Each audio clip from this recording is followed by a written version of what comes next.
And now, Mystery Theater.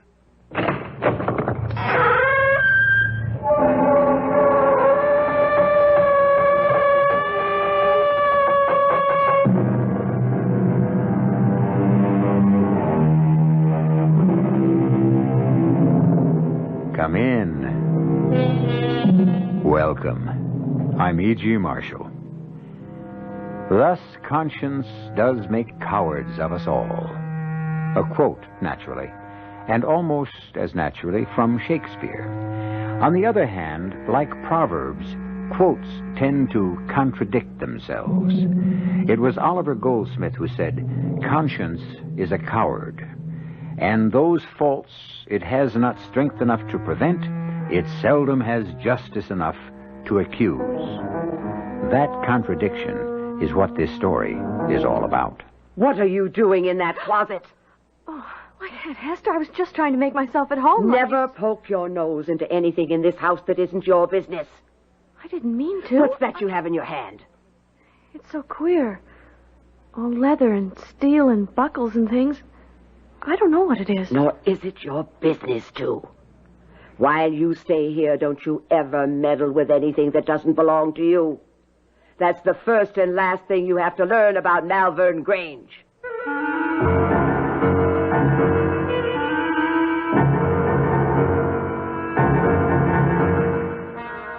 Our mystery drama, Afraid to Live, Afraid to Die, was written especially for the Mystery Theater by Ian Martin and stars Jada Rowland and Ann Petoniak.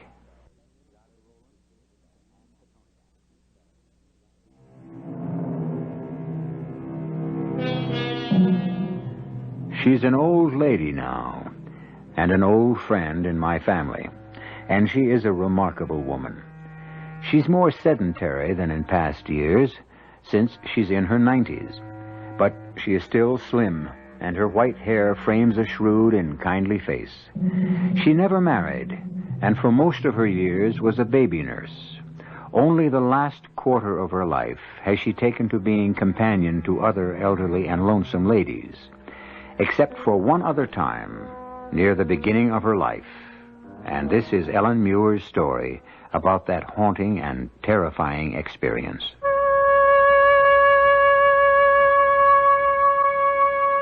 Even young as I was then, I had this strange feeling about Malvern Grange. When I first saw it, dark and shadowed at the end of the long drive, lined by the great shade trees that made an eerie black tunnel on that otherwise bright moonlit night, it was the very picture of the haunted house.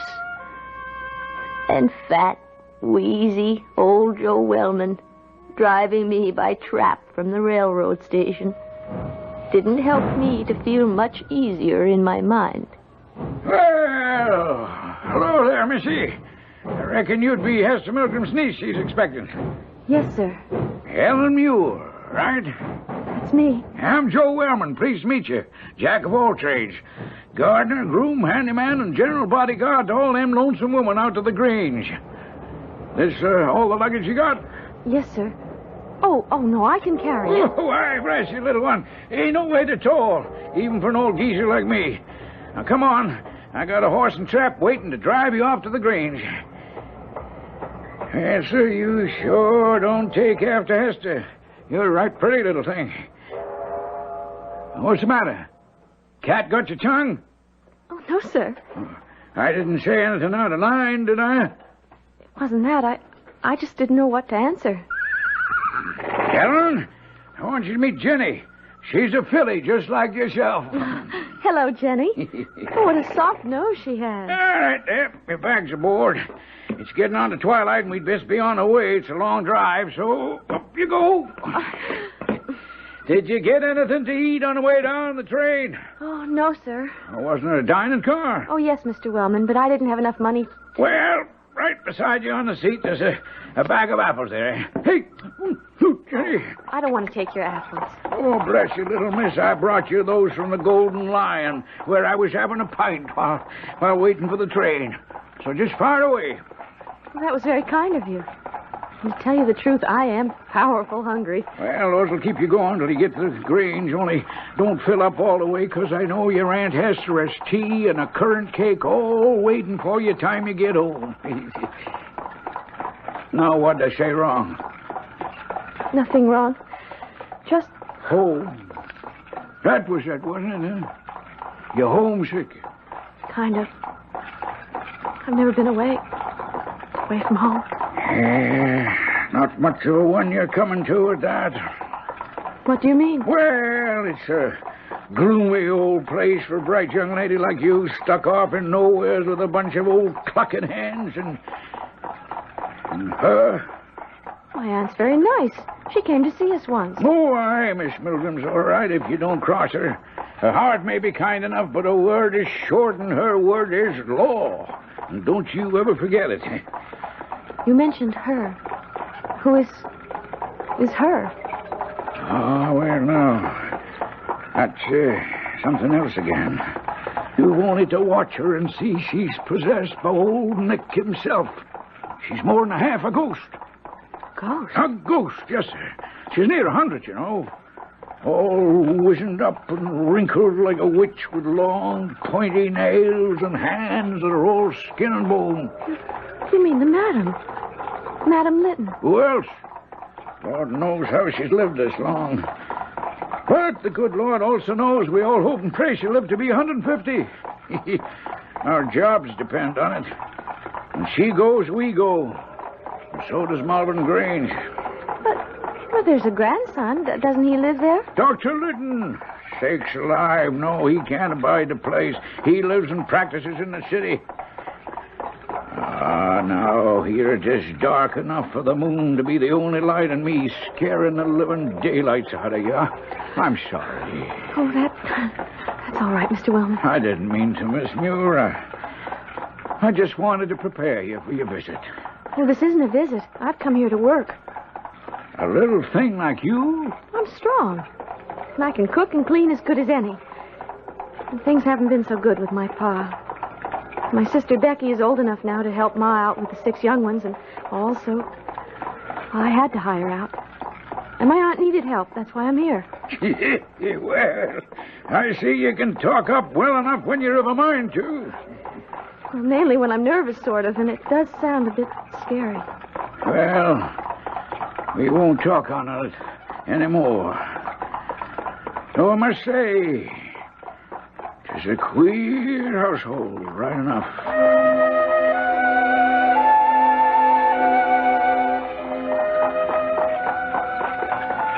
Is it much further? Nope, we're almost there. What's the house like? Oh, why, bless you, it's a great black and white house it is, with black beams running up and down and across, and the gables looking out white as a sheet. Except like now when the moon is out and it throws the shadows of the trees on them, and you can count the leaf shadows dancing in the wind across the stucco till they look like crabs scuttling across the sand. Oh. Only upside downsy like, you know. Ooh. But here, you're about to see for yourself. Here's the drive. My heart was in my mouth as we drove up the drive. The trees were so big that 4 people spreading their arms and touching fingers could scarce reach round. And it was like a long, great black tunnel there beneath them, with the big house crouching at the end, as huge as a giant or an ogre in some old fairy tale. I wanted to jump out and run away just as fast as my legs would carry me. So, here you are at last, Ellen. I'm sorry if I'm late, Aunt Hester. Well, you're not late, child. It's just been an anxious wait. You've come a long journey. Joe, take the bag up to the first room by the head of the stairs. Yes, Miss Milgram. See you tomorrow, little missy. Oh, yes, Mr. Wellman, and thanks for the ride and the conversation. Pleasure, I'm sure. He is a hired man, Ellen. Call him Joe. We must all keep our place around here. But, Aunt Hester... Do as I say. Now, first, welcome to Malvern Grange. Thank you. Well, come, we'll go up to my room for a moment and let you freshen up. And then we'll go into the housekeeper's salon where Meg will have something for you to eat. You'll be hungry, I expect. Oh, not too. Joe gave me some apples on the way. And what else did he give you on the way? An earful about all of us, I'll warrant. Oh, just about Mrs. O'Meara and... I don't know whether she is a Miss or a Mrs. He just called her Judith Squires. Mrs. O'Meara will be Meg to you. She's a servant. But, Auntie, so am I. You are my niece, and I am the housekeeper. As I said, everything in its place. Since you are young, they can call you by your first name. And the other lady? Judith? Oh, well, she's far on in years. You may call her Miss Squires. This is my bedroom. I'll put the candle over here. And while you take off your coat and hat, I'll just put a taper to the overhead lamp so we can see a little better. There we are. Now then. Yes, ma'am. Aunt. Yes, Aunt. What did Joe tell you about the madam? You mean the old lady who's sick? Mrs. Litten? That's who I mean. The madam. Why, he... Don't lie to me, girl. No, ma'am. No, Aunt Esther. He just said I shouldn't tell anyone. Well, I'm sure he did. Tell me what nonsense he might have been filling your head with. Oh, it is nonsense, isn't it? I mean, she isn't possessed by the devil. And she's not half a ghost, is she, Aunt Esther? I knew it. The answer to you, Ellen, is that the madam is none of your business. She's a very old lady, and she's not in the best of health. Now, that's all you ever need to know of her. You're not here to take care of her. You're here to do housework that the rest of us haven't time for. Now, that's the end of that. Come. We'll go into my dining sitting room, and you can meet Meg and get something to eat. Where's Mrs. Squires? She's upstairs sitting with the madam. Is that Judith? Fallen asleep again. You'll find Meg through that door. I have to go upstairs to the madam. In a second, my aunt was hurrying up the stairs, one black mittened hand shielding the candle flame from blowing out in the rush. And as the dark closed around me, I hurried for the door she had pointed out to me while I could still see it. The room I entered was all paneled in oak. A fine fire blazing away, plenty of light and tea and hot cakes and meat smoking away on the table. And there was Meg, fat and jolly, big as a house. Well, and here's our new companion at last. Ah, a pretty little thing that'll put a bit of light in this gloomy old house, maybe. You'll be Ellen. Well, I'm Meg O'Meara. Pleased to meet you, Mrs. O'Meara. No, let's make it Meg Mavorning. For though I've a year or 20 on you, we're the only ones in this house with the juice of youth still bubbling in our veins. Thank you. Oh, me darling, you must be hungry. Sit down then and eat. Oh, where's Miss Milgram? Something happened upstairs. Oh? There was someone with a weird sort of laugh. And Aunt Hester went running upstairs. Oh, that'll be the madam. Oh, Lord preserve us, I suppose Judith fell asleep again. Oh, and if the old one got away, well, never mind. Your aunt will take care of it. Oh, sit you down, darling, and start eating and forget the other. While you can.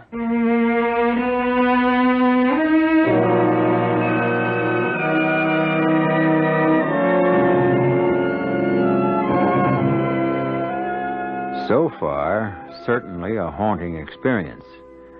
The terror is yet to come, and eventually, the matter of conscience.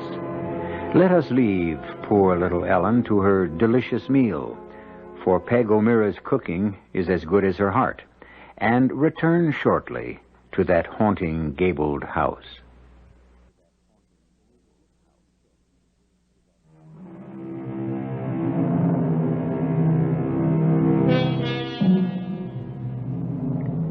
It's fascinating to sit and watch Ellen Muir tell her story today, calmly and sadly, looking back over 70 years to when it happened.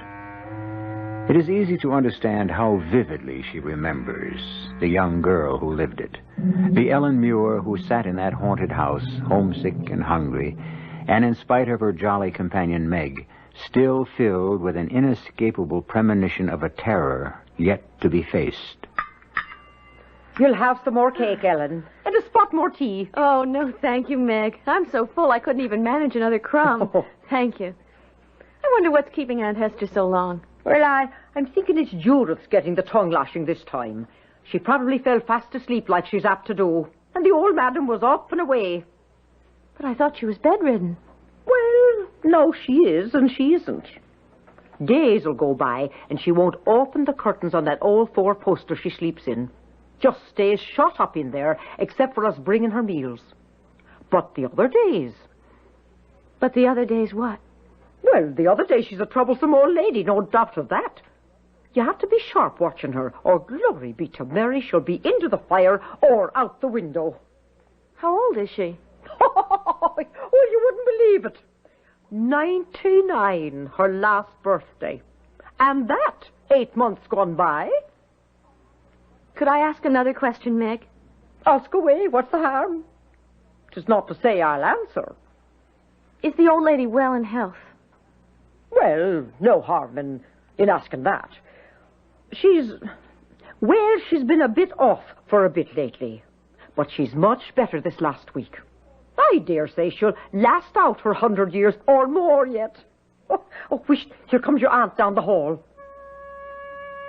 I couldn't tell much from my aunt's face when she came in. It was calm, and she didn't seem put out. But she drew Meg aside and started to talk with her.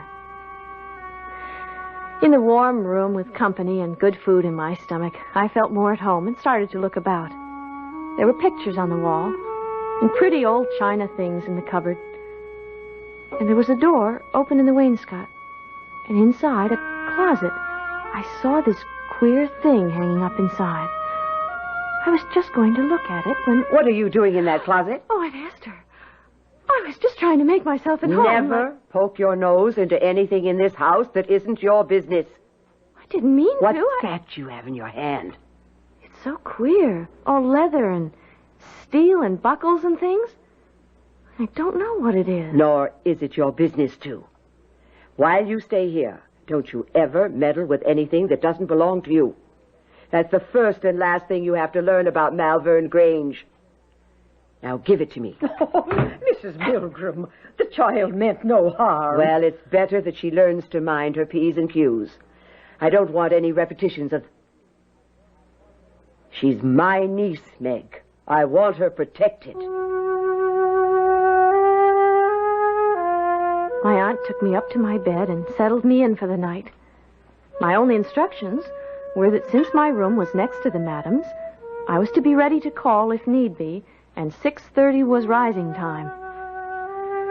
I lay for a while awake, nervous-like.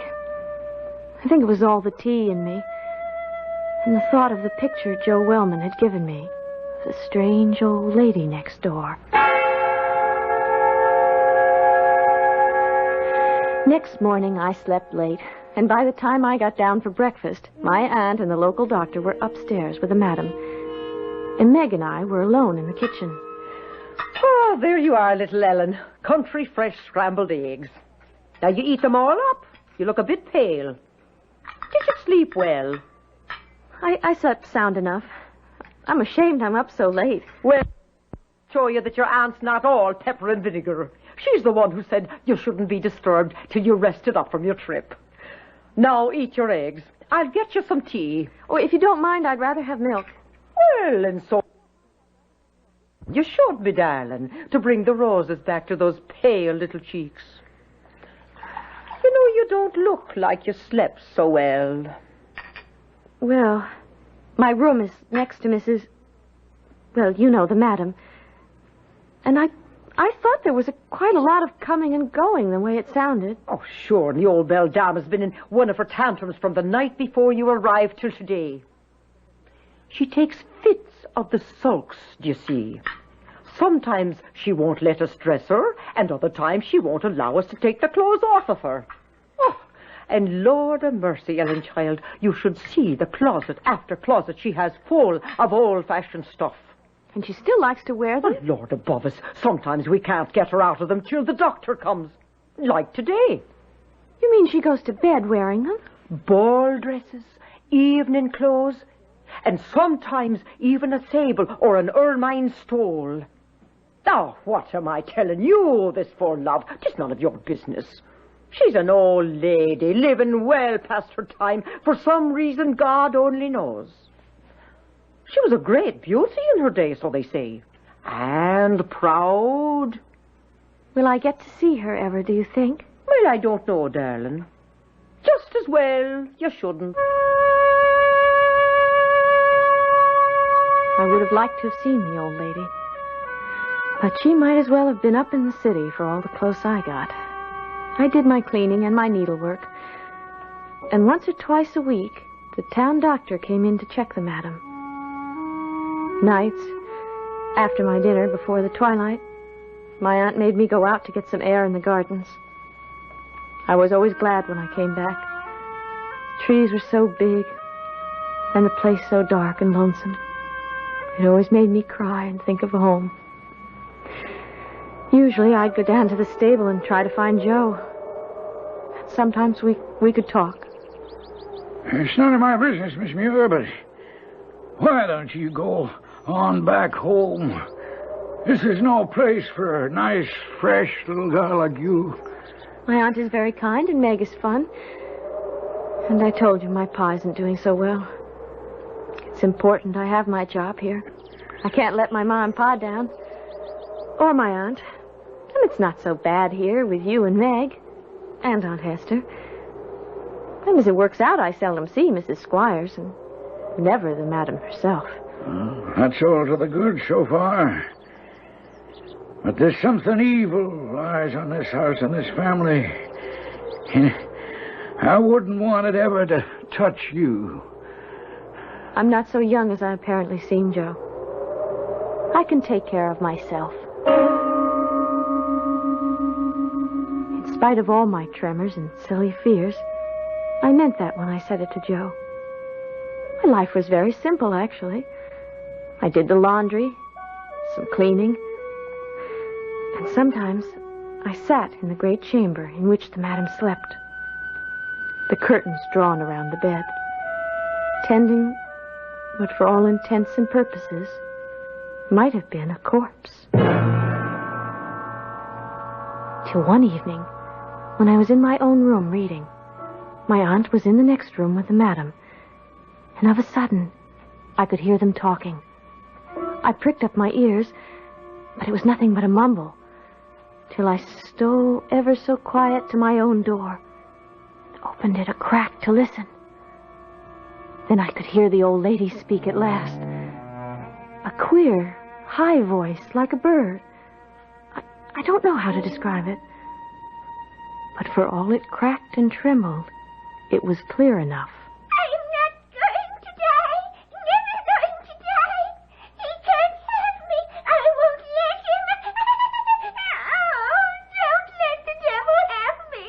He'll hurt me. The evil one can't hurt anyone, ma'am, without the Lord permits. But that's what it is, you see. What it is. Oh, now, hush, hush, hush. Hush now, don't get yourself worked up. They're all against me with their lies. They tell lies, you see, and they're jealous. Envy because I'm beautiful. So they lie. And he believes them, maybe. Believes them about what? That's it, do you see? What would there be to believe but the lies? The way they lie, and talk about me behind my back, do you see? Now let them pull all the faces they want, ma'am, and say what they will. Just remember, if the Lord is for us, who can be against us? I love him so, do you see? I couldn't bear to share him. But now he's dead. Dead and gone. Oh, dead and gone. I kept listening with my ear to the door a long time, but not another word did I hear. So finally, I closed it quietly and went back to my picture book. Till suddenly... Will you wake her again after the trouble I've had getting her to sleep? The madam? Well, who else? all dressed up like she was off to the inauguration ball. Not even her wig or her slippers would she take off. Oh, I am exhausted. Now, listen to me. Move your candle and your book over to your door and keep it open so you can watch and listen. I've left Madame Litten's door ajar. Now I'm off to have a cup of tea and a bite. And when Judith and I come back up, you can go down and Meg will give you supper in my room. But if you hear her stir, mind, give me a call. Pull shut her door and hang on to the handle as if for dear life till I and the others come up to help.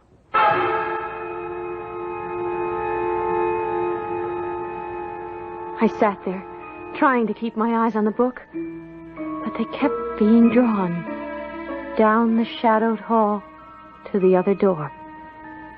I couldn't hold it back. I had to have one peep, just to see what the old lady was like. I was near blinded the moment I entered the room.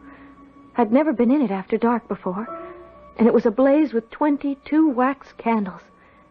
I tiptoed to the bed and listened. I could hear her breathing, rusty-like, a kind of gurgle. And slowly I parted the curtain and looked in. There she was, just lying as Meg described her that first day. Scarlet and green and satin and silk and lace.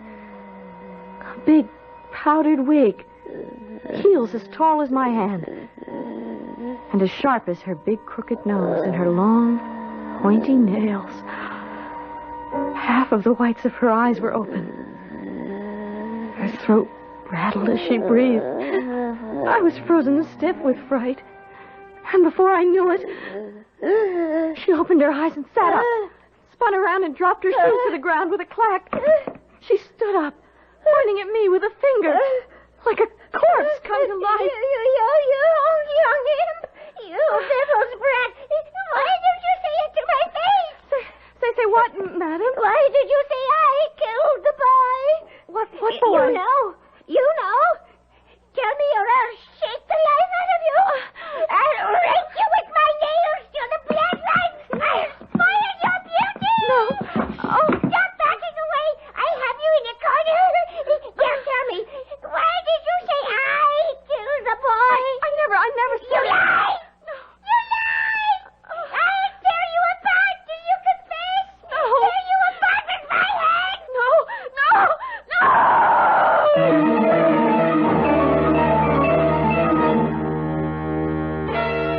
So now the moment of terror has arrived. Ellen, backed into a corner of the room, faces the demoniacal old beldame who advances on her, mad yellow-white eyes rolling in her head, her ancient wrinkled hands with the nails mounted on the fingers like knives reaching for her face and her throat. I'll return shortly with Act 3.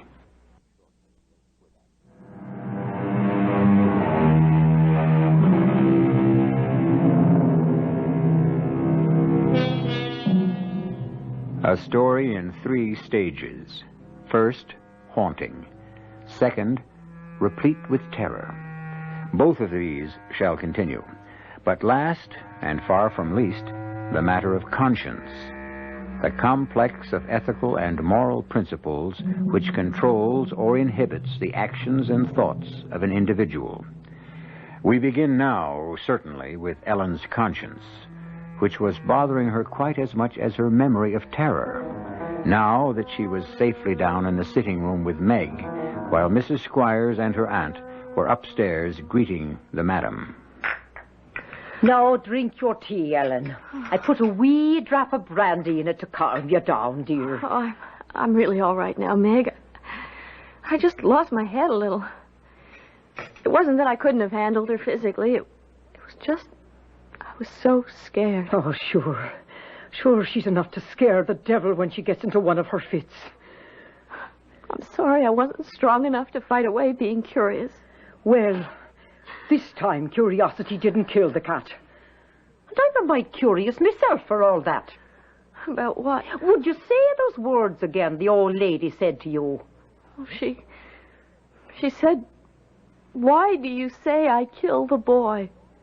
And did you say she killed the boy? Not I, Meg. Why would I say a thing like that? Oh, just a curious thing, love. That doesn't matter. Come on now, we'd best see you off to bed. That drop of brandy will give you a nice, quiet sleep. I can see your eyes beginning to droop already.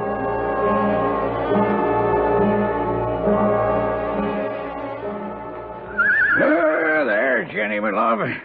Nothing like a nice bath and a good rub down, but what ails you, eh?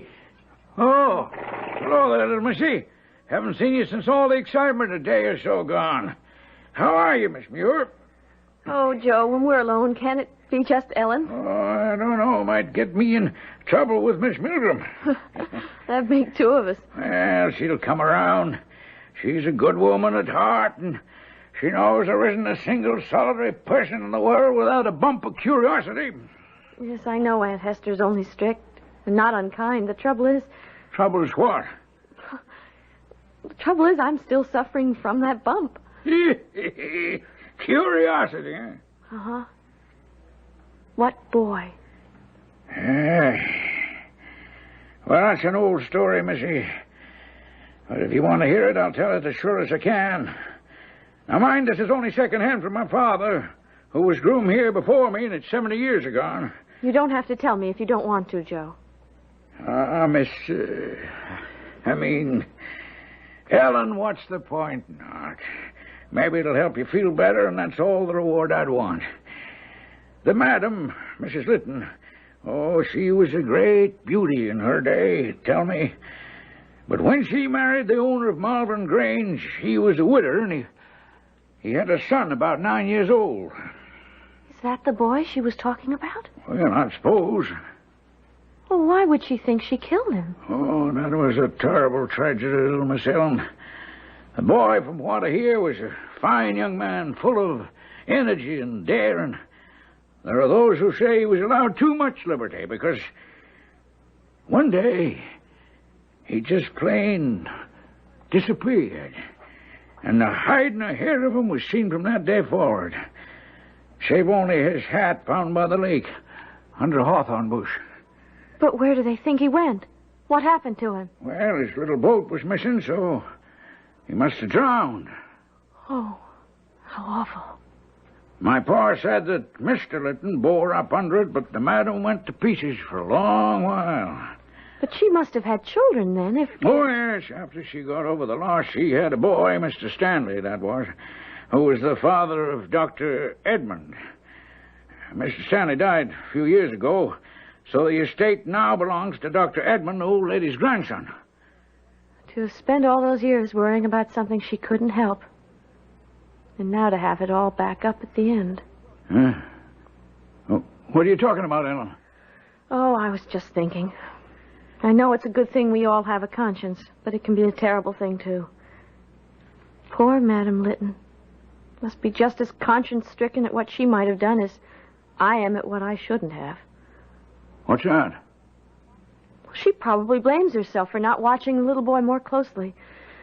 Just as I blame myself for trying to watch something closely that was none of my business. Oh, now, Ellen, a young girl, curious, you weren't to blame. No more than the madam, I guess. But try to tell your conscience that. But my conscience was not to be easily set at rest, as I found out only too soon. Now, Ellen, will you stop your moping? Oh, how can I? Ever since the doctor came and I found out what that contraption hanging on the door was for. Oh, bless you, child. 'Tis not the first time she's been in the strait waistcoat.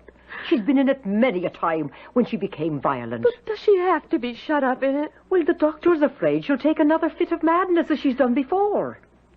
It's all my fault. Oh, now how could it be your fault? Because I did something I shouldn't have. Oh, dear Mary in heaven, if we all lived our lives without doing some little thing we shouldn't have, we'd all be in the same leather jerkins. Well, it's on my conscience. Well, me darling, I wish you only one thing. What? That should be the heaviest thing you ever bear on your conscience. Meg's words made me feel better. Till the end came. A wild, terrible end. The screaming and the begging for no one knew what. And at long last, the soul made its flitting from her body, and she was at rest. Dr. Litten was written for, but he was off in France on a vacation. And the delay would be so long that the local doctor agreed she could not be kept in her place. And the old lady of Malvern Grange was laid away to rest in the church where her ancestors were buried. While we all waited for Dr. Litten's return, they moved me from my room, away from the old ladies, to one by the end of the hall. There was little in the room, but a bed and a big bureau. So a few things were moved in from the madam's room, which had been stripped when she was coffined. Among them, the big looking-glass she used to dress up in front of and admire herself in her finery. The night after I moved there, that's where she came from in the middle of the night, the great key in her hand, her eyes fixed on the alcove in the wall at the foot of my bed. With a blast of cold air, and I could see everything through her. The nightstand, the window frame, the pattern on the wall. Straight for the big bureau in the alcove she went, key outstretched. And as she vanished, I came alive and screamed as I've never screamed in my life.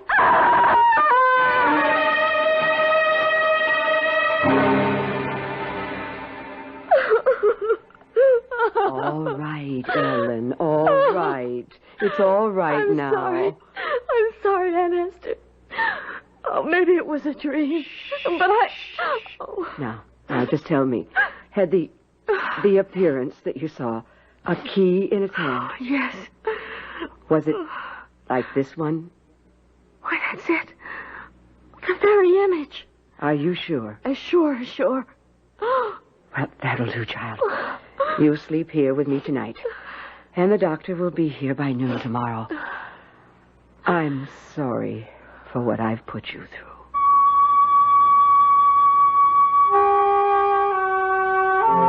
The doctor arrived promptly at noon the following day. And after half an hour or so, closeted with my aunt in the housekeeper's room, I was called in and introduced. Now, what is this you say you saw, my dear? It was your grandmother, Dr. Litten. Well, you know my grandmother has been dead for nearly a month. It was her. I mean, not alive, but a ghost. You believe in ghosts? I never did, sir, but I believe in this one. I could see right through her. And you say that she just walked into the big high bureau and disappeared? With a key in her hand. This key. Or its copy. Hold on a minute. You mean the room at the end of that hall to the left, up the stairs? Yes. And the bureau, you say, is in the alcove? Yes. Come on. We're going up there and bring that key.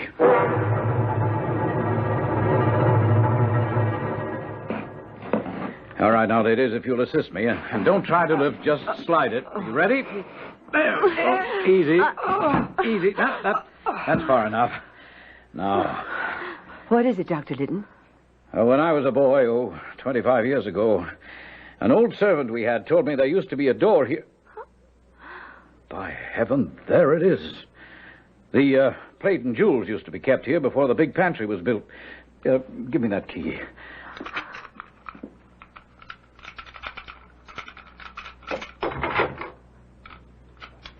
My Lord Harry, the lock turned. All right, now. Stand back, both of you, but hold that candle high. Here goes.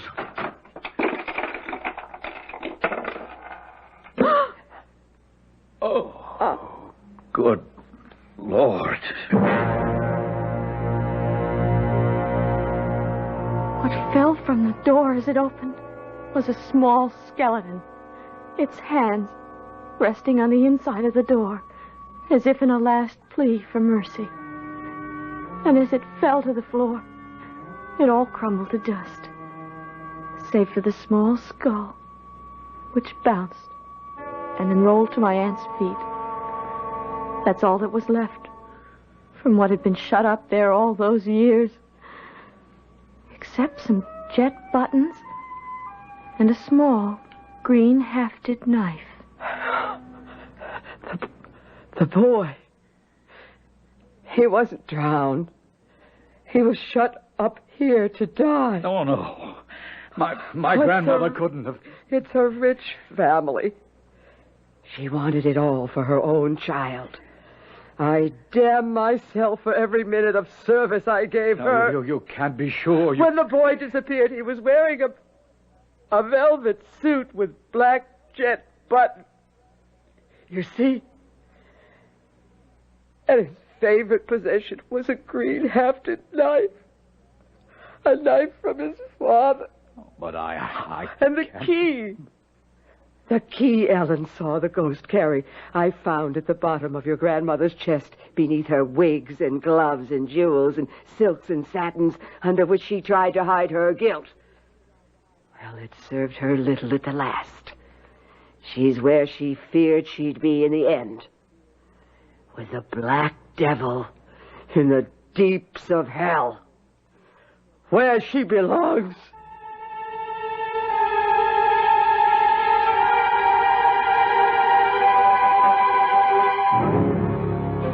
No wonder Madame Litten was afraid to die, and equally afraid to live. For what a hell her later years must have become when ambition, desire, and greediness, like other emotions, are no longer strong and driving. Certainly no longer strong enough to still the pangs of conscience. I'll be back shortly.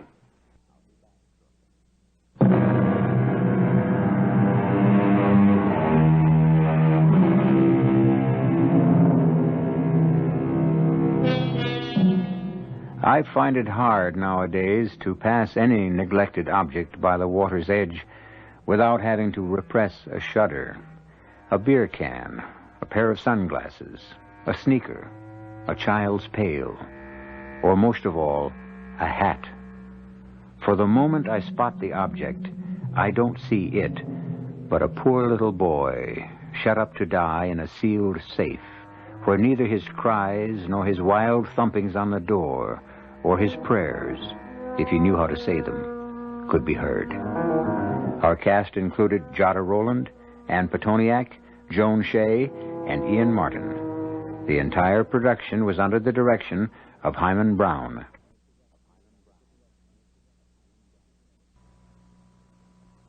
This is E.G. Marshall inviting you to return to our Mystery Theater for another adventure in the macabre.